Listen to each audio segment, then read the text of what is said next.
Good morning, everybody, and welcome to JOC Huddle number, what are we at? We're in number 23. Thanks, everybody, for registering and tuning in this morning. My name is Jeremy Gummeljak. I'm a construction manager at the Office of the Chancellor. Please take a minute and add your name or company name behind your name. I think I just put the directions up on the screen. I think everybody knows how to do it, right? Cool. I think everybody's changed it up right now. So again, welcome to Project Timelines and Processes. Today's April 21st, 2023. So let's take a quick look at our agenda. I'll be going over the new regional contracts. Then we'll have special guests from the Center of JOC Excellence and Gordian presenting. So without further ado, let's get going.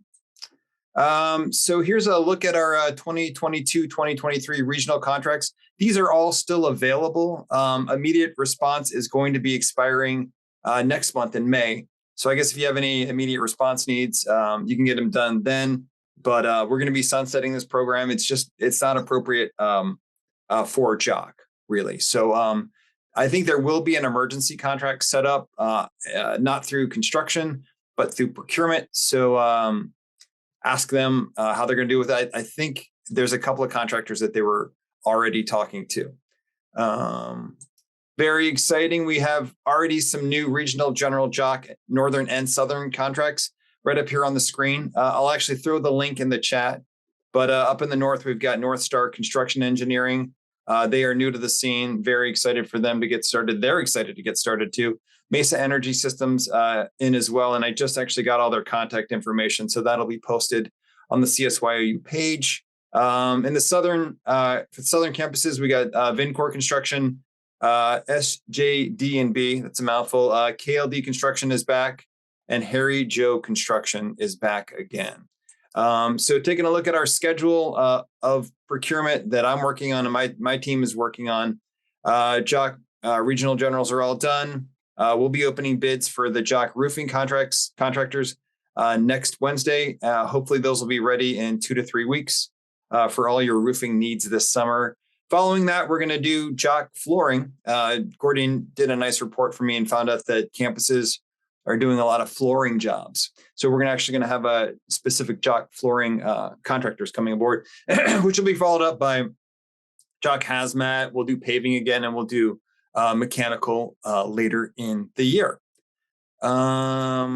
So very excited to announce this. Lou, do you want to jump on with me? We actually were working on this last night. Sure.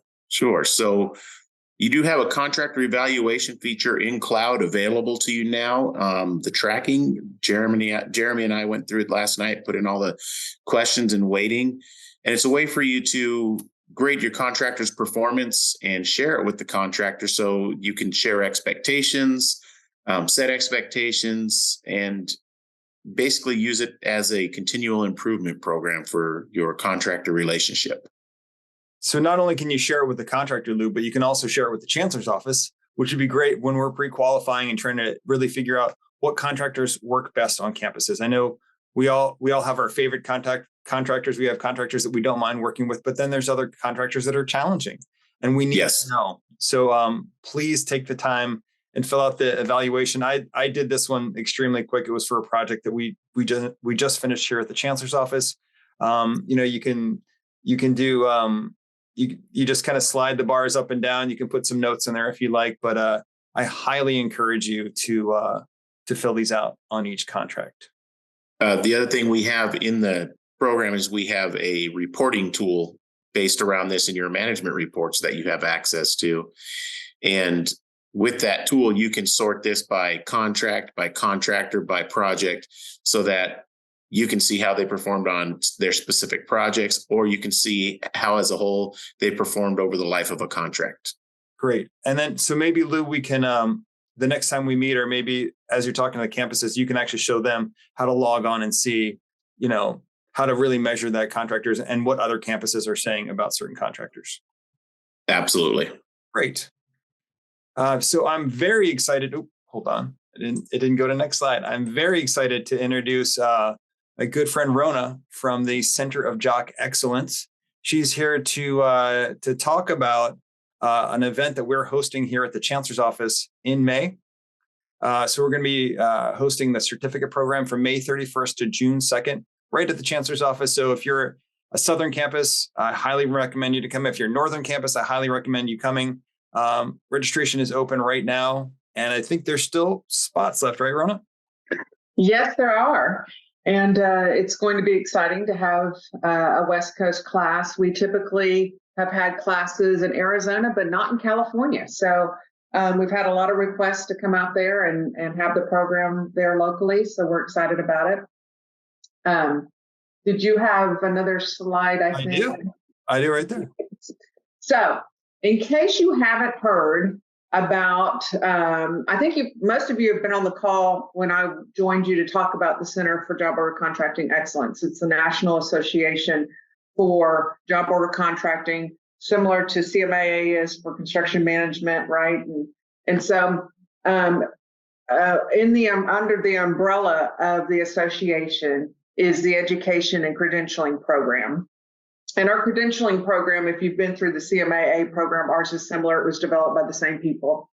And so if you procure JOCs, if you manage them, if you're a contractor, you're an owner, you have touched JOC in any way, the program's really good. It's a training and certificate program. It is the prerequisite for the credentialing program. So taking the class and getting your certificate of completion and getting your CEUs from the University of Texas is great, but it's something that you can have also if you want to take that next step and submit the application for credentialing. And the credentialing is the CJP. The CJP is the Certified JOC Professional.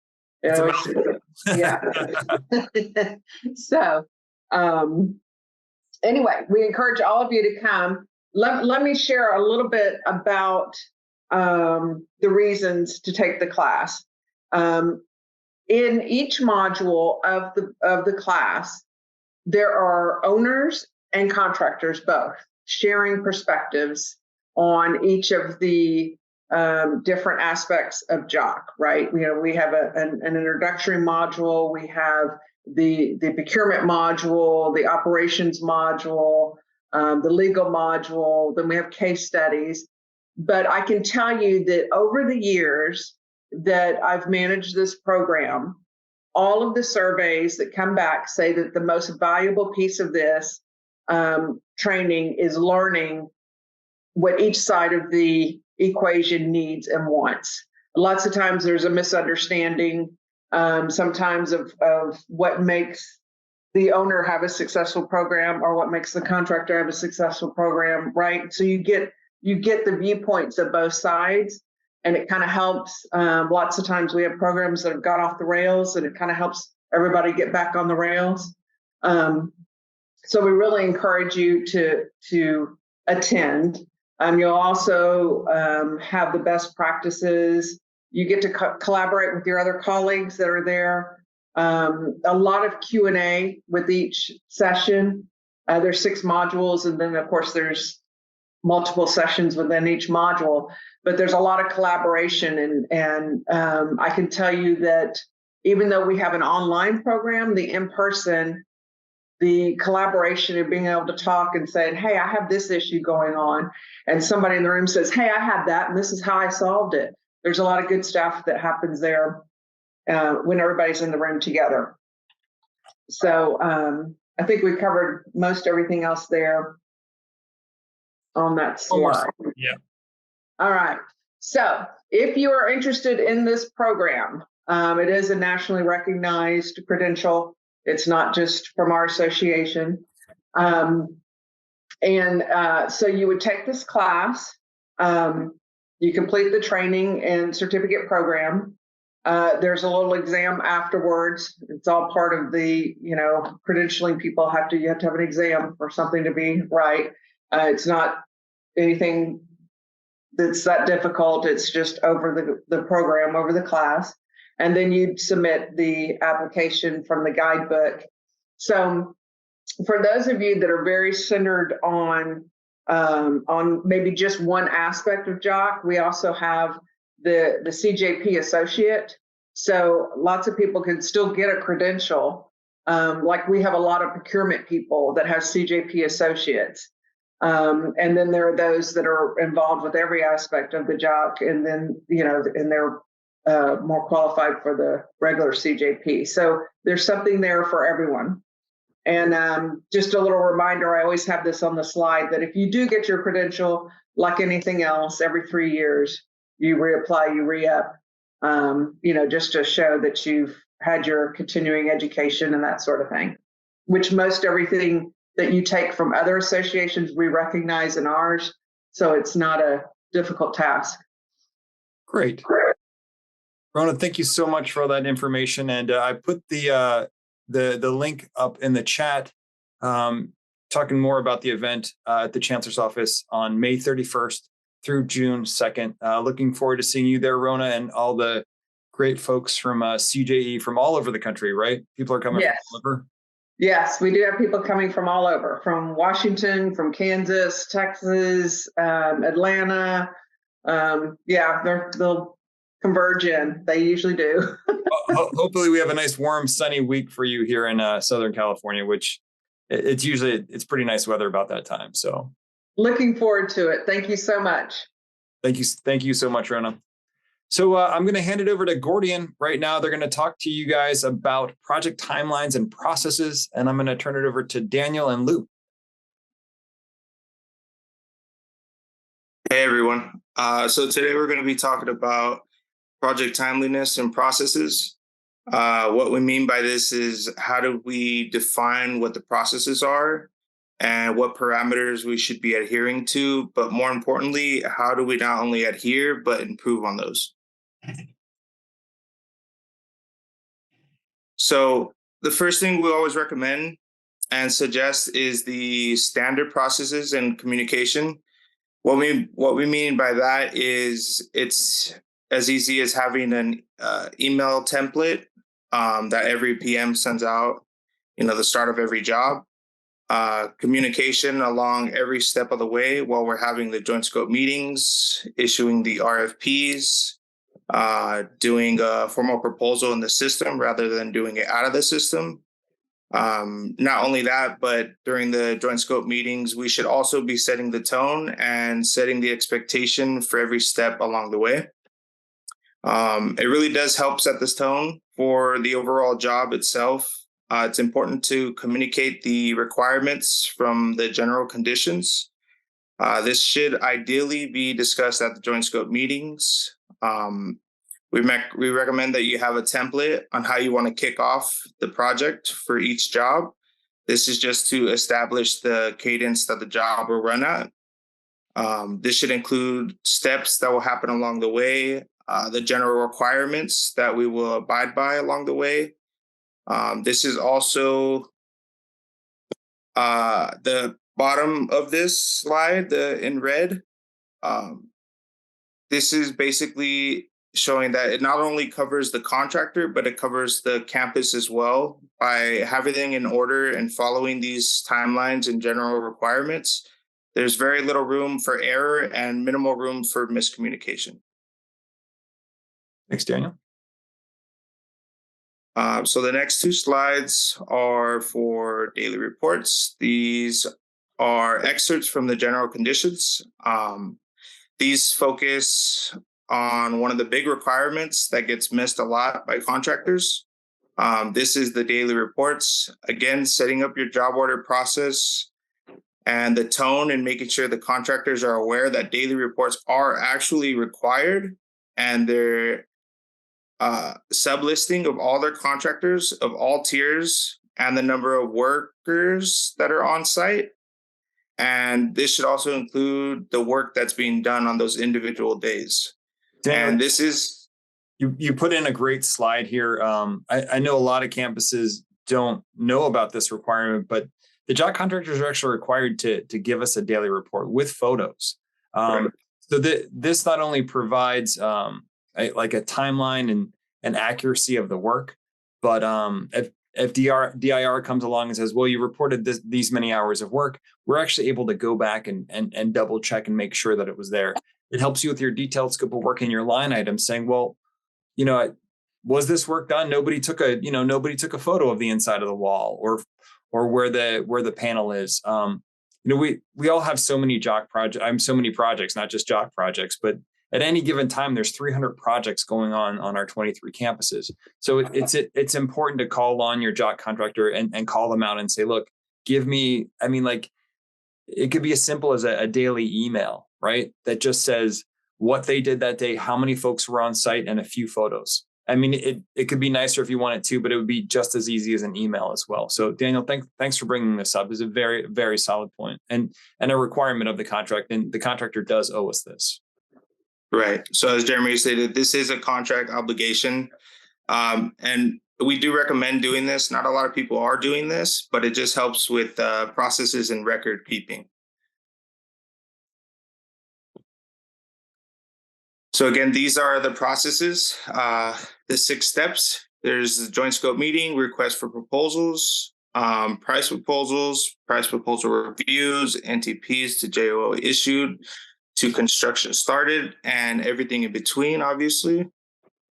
And then the next slide. So this is also from the general conditions. Proposals are given 14 days max unless they're otherwise specified by the campuses. As long with RFI requirements, they have to be sent in within 7 days unless also deemed unnecessary by the campus. Not following these general conditions and their time requirements may also result in termination of the agreement and may impact pre-qualification ratings for the future CSU projects.